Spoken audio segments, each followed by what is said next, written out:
Feel like there's potential there to sort of, I don't know, foster better female relationships even with each other, or am I overreaching a little bit? I tend to do that sometimes. No, you're not overreaching at all. Actually, that's been our goal from the beginning. I not only wanted to develop a merchandise line for female sci-fi fans, but it's been very important for me from the beginning to develop a community for female fans. And that's why on our website you'll see we have our blog, we have our Facebook page, Twitter page, YouTube page, Flickr page, and then we also, a couple months in, we designed our message boards to create a community. And actually what's happened, and I met a couple of the gals this weekend, there were several younger fans that they were kind of, what's the word I'm looking for? Sorry. No.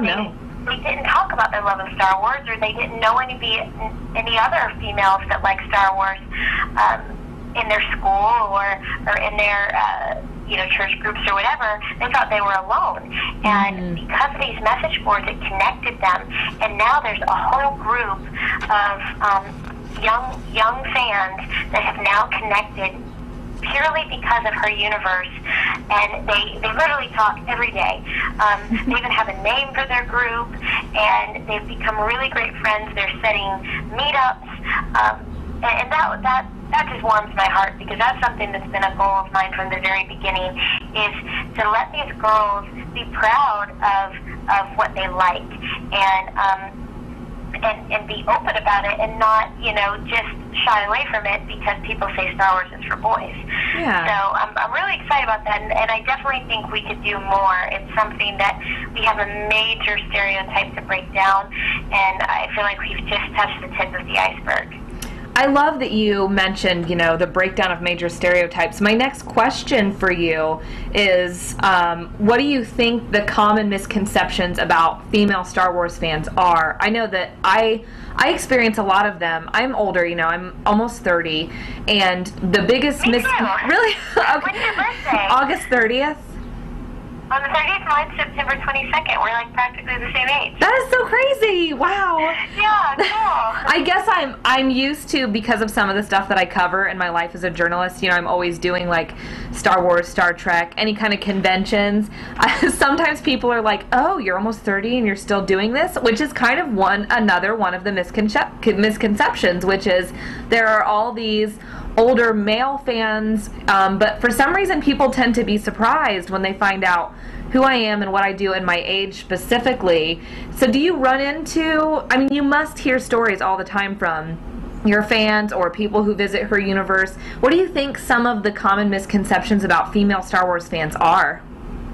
Yeah, well, I actually have some homework for you, because I think you'll be very interested in this, and actually you may already know this, but if you go to some of the top Star Wars and sci-fi sites, as an average, most of them are run by women.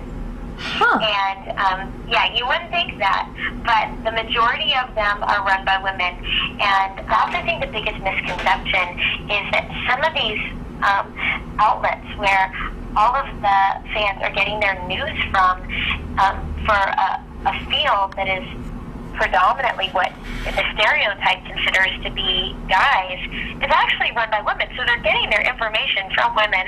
And that's great. I found that to be a very interesting point. Or like, I've been in the Midwest my whole life, and so, it's tempting to think that the rest of the world feels as isolated as you feel at times, and so maybe the thing that people like me, bloggers and journalists, should be saying isn't, oh, we should have more. Maybe we should just be saying, oh, you wouldn't believe how it is balanced. There are women. Like, maybe we should be spreading that more. I actually, that's an excellent point that you just brought up. I think it's,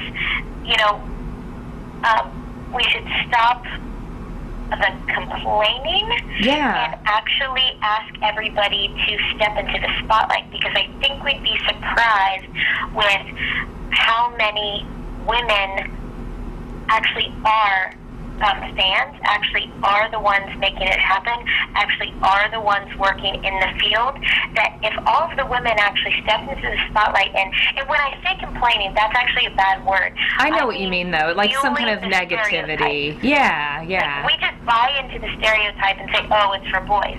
But maybe just put that stereotype aside and say, you know what? Let's do a survey here. I'm curious. I'm a woman. I'm in the sci-fi field. How many of us are there out there? Yeah. I think we'd be shocked because there's women everywhere in the sci-fi field, and I think it's just we've gotten so used to accepting the stereotype that almost like we fuel it ourselves. Exactly. And speaking of younger fans, you talk very openly about, growing up with Disney and how much that inspired you. As a fellow Disney lover, as a Star Wars fan, I feel like I've learned some of the same things that you talk about, which is that allowing yourself to follow your inspirations can lead to really good things. And I can tell by the website that you really care about empowering young girls, not just by protecting them from, like we're talking about, like the dirtier things or the darker things, but by directly empowering them to just go with it and just be all about whatever it is that they're about. I mean, can you talk a little bit more about... I feel like I'm overreaching a little bit. We're talking about, merchandise and Star Wars and sci-fi, but there is something more. You referenced the Katie story. Just talk a little bit more about what you hope her universe can do long term for just the empowering of young girls. Yeah, absolutely. The biggest thing that I want to get out there is that, let me start with my favorite quote ever since I was a kid was, "Don't dream it, be it." And I literally got that on a hat when I was in 3rd grade, and it just really struck a chord with me because I grew up in Orlando where Disney teaches you that your dreams can come true, but there's a difference between wishing upon a star and just having a dream, and then making that dream happen. And you can't just sit in your house, sit on your couch, and just dreams are just going to fall into your lap. I mean, every now and then that may happen, and that's great, but for the most part, you have to work hard to make your dreams happen. And I think, so that's always been my goal is, okay, I'm going to set my dream, but then I'm going to be it, I'm going to achieve it, I'm going to do it, and what's my plan to make that happen? And so that's the goal, and I think that's just spreading that mindset to young girls and encouraging them, okay, what is your dream, and what are you going to do about it? How are you going to make that happen? Okay, you want to be an actress? Well, are you doing community theater? Are you auditioning? Are you taking classes? Are you getting yourself out there? What are you doing to become that professional actress? Yeah. For example, our director of the Clone Wars, Dave Filoni, he was just our special guest this past weekend at Star Wars Weekends, and he brought up a point that my parents have always taught me is, the worst thing you can do to a young child is tell them, no, you can't achieve that, or no, you're not good at that. And he said, if a child, for example, he was talking about becoming an artist, and all kids when they're young, they like to draw, and everyone draws. But then as they get older, people make fun of their drawing and say, oh, you're not good at that. Oh, your stick figures are funny. They don't look good. And automatically that kills a child's confidence because you're telling them they are not good at that. And the goal is just, I was with my 6-year-old niece yesterday, and she loves to draw. And, she's 6. Her drawing isn't amazing yet, but she just loves it. It's what she does all day. So I was telling her, it's like, look, you are so good at drawing. You are such an amazing artist. You should just keep drawing. And I think that's the goal, is just to encourage the young girls and the young fans. Just keep at it. If you have an interest in it, go for it. Just practice. And that's what Dave said. He said, if you guys think this came easy, you're crazy. He said, I practiced drawing every single day growing up. Every day I drew. And I think that's what we need to convince the kids of is, what's your dream? You need to practice. You need to work hard. But if you do that, you can make it happen. Yeah. And that to me that's true, healthy, honest empowerment, is teaching young people, or even, heck, older people. Maybe somebody turns 40 and they're like, oh, I've always wanted to be an artist, but I was never encouraged. You know, it's kind of never too late. And I think it's really interesting that the Star Wars universe, the sci-fi universe, the geek world, the underlying current underneath all of it, and I include Disney in this, is that idea of you can do it, you can achieve your dreams, be who you are. And I think it's really interesting that you've picked up on that in a big way, and you're moving it forward in this practical way. I think even the website is kind of a demonstration of that, which I think is interesting. So it's like you're giving girls an example. You're not just telling them, you're showing them too, which I think is really important.